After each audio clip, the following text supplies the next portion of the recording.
Hello, my name is Joe3. I'm the writer-producer of In Plain View.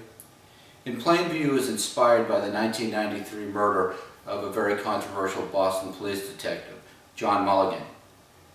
Detective Mulligan was shot 5 times in the face in the sign of the cross. This brutal crime piqued my interest and I began to do some research. I was lucky in that my father was a very prominent Boston police detective in the 80s, and I had some friends still on the department.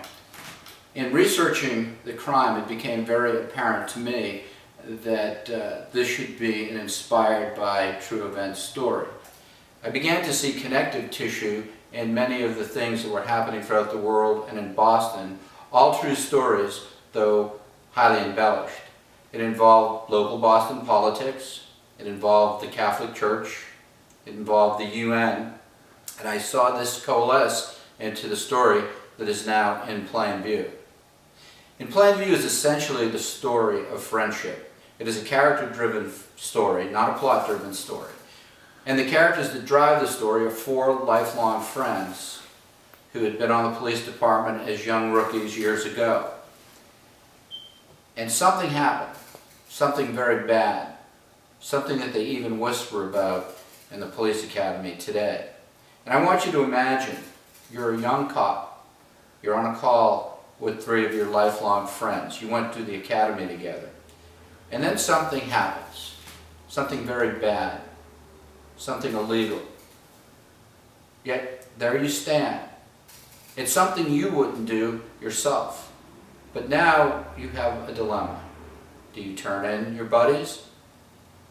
Do you end your friendships, your lifelong friendships, by becoming the snitch? And you're faced with a choice.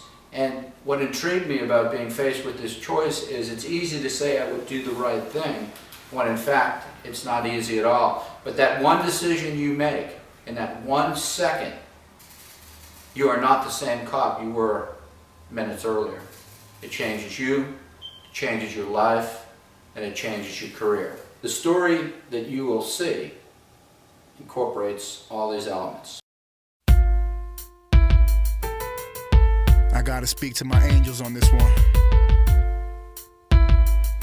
We're gonna resurrect our fallen soldiers with this one, who was snatched out of cold world. I know you soaring above. Spread your wings and fly, and we'll continue to ride.